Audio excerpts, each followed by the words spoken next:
이재명 후보 얘기로 좀 돌아가 보겠습니다. 이 대중의 눈물 그리고 그것이 우리는 모르지만 우리 몸속에 흐르는 또는 우리가 민주주의에 대한 갈망 이런 것들이 얼마나 소중하고 필요했는지 자 그게 투표로 나타났다. 홍범도 장군 말씀을 들으면서 정말로 우리는 지금 어떻게 살고 있는지 어디에 서 있는지 저는 스스로 질문을 던질 수밖에 없네요.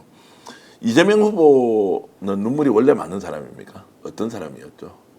좀 드라마보다도 잘 운다 그러더라고요. 그렇습니까? 지난번에 보니까 그 폭삭 소가수다. 예. 그거 보다가도 자기 울었다고. 예. 근데 최근에 저는 선거운동 과정에서 여수하고 순천 갔을 때 장대비가 쏟아지는 그 장면에 연설하면서 정말로 큰절도 하고 본인도 울컥하면서 우산을 이렇게 막 대중들이 쓰고 있는 데서 앞에 보이지도 않는데 이재명을 연호하고 있는 이런 장면에 본인이 엄청 이렇게 감동을 하는 그 장면은 야, 이 대중에 대한 애정과 사랑이 남다르구나라는 이제 느낌이 들더라고요.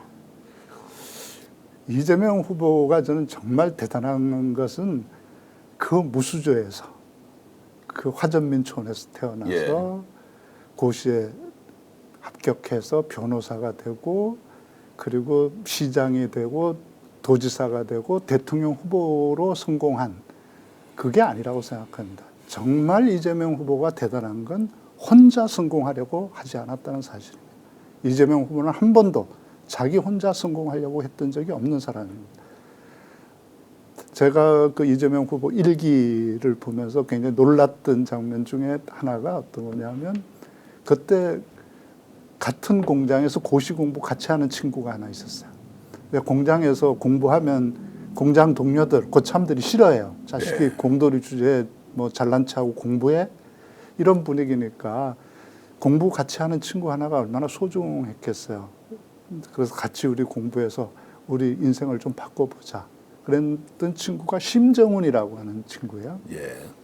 근데 그 친구가 근데 어느 날 보니까 담배를 피우고 몰려다니면서 술을 먹는 거예요. 그러니까 이재명 후보가 이제 불러내서 진지하게 정색을 하고 묻죠. 너 진짜 내 그런 소리 들었는데 너 담배 피우고 술 먹냐? 그러니까 대답을 안 하죠. 그리고 그 당시 이제 어리더라도 공장 다니면 다 형들한테 배워서 담배 피우고 술 먹는 게 뭐 그렇게 특별한 거 아니었단 말이에요. 근데 딱 절교를 선언하죠. 너 다시 이러면 안 만난다. 안 본다. 그리고 친구들이 화해시키려고 해도 이재명 후보가 안 만나요. 그리고 일기에 이렇게 써놓습니다. 이것은 나의 멸시다. 정훈이에게. 이렇게 해야 정훈이가 바뀔 수 있다. 내가 이렇게 하지 않으면 정훈이가 안 바뀐다. 그래서 그 친구를, 왜냐하면 친구가 잘못된 길, 이렇게 자기 글에 그렇게 써놓습니다. 친구의 그 타락을 묵인하는 것은 친구에 대한 배신이다. 그 의리를 배반하는 거다. 그래서 그 친구 결국 그 술 다시 학원 나와서 같이 공부해서 둘이 나란히 중앙대학교 합격합니다. 그래서 그 친구도 중앙대 공대 들어가서 공대 동기로 대학을 같이 다니고 졸업했어요. 그래서 이재명 후보가 처음 여행했던 게 그 도보로 걸어서 가는 여행을 강원도로 가서 부산까지 내려가는 도보 여행을 하는데 그때 둘이서 처음 또 나란히 그 여행도 하고 그랬던 친구가 심정훈이거든요. 그렇게 이재명 후보는 자기 혼자 성공하려고 하지 않았습니다. 아무리 어려울 때도 함께 성공하려고 했고 공장 다닐 때도 제가 유세에서도 유세에서도 얘기했지만 14살 때 그 집안이 얼마나 어려웠습니까? 그 어려운 속에서도 어머니한테 부탁해서 도시락 하나만 더 싸주라. 강원도에서 그때 이제 공장 다니려고 온 얘들은 이제 몇 명이 모여가지고 이제 자취방 하나 빌려가지고 공장 다니는데 이 공장에서 점심 안 주거든요. 도시락 싸와야 되는데 이재명 후보는 그래도 집에서 가정이 있으니까 도시락 싸서 오는데 이 친구 도시락 못 싸오는 거예요, 이 친구들. 그러니까 엄마한테 엄마 도시락 한 개만 더 사주면 안 돼? 그러니까 주저하고 망설이다가 이렇게 집이 어려운데 내가 이래도 되나? 어머니가 두 말 않고 도시락 하나 사주거든요. 그리고 얘기하죠. 그래야 사람이지. 그렇게 해서 그 도시락 들고 가서 친구들하고 덜 나누어 먹었던 그런 사람이 이재명 후보예요. 혼자 성공하는 사람 많죠. 네. 더군다나 혼자 성공하고 누릴 거 다 누렸으면서 자기 더 크게 못 누린다고 침뱉고 그러는 사람들하고 너무 다른 사람이죠. 언제나 다른 사람과 함께 성공하려고 했던 사람이 이재명 후보였습니다.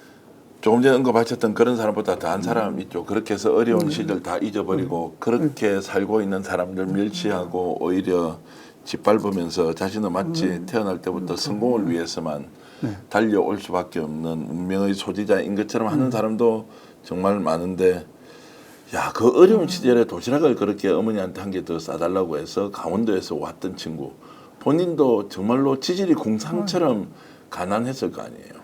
그래서 제가 지지 유세에서 예. 그렇게 말했는데, 이재명 후보 가난했다고 생각하는 건 착각이다. 예. 이재명 후보 부자였다. 정말 검수저였다. 예.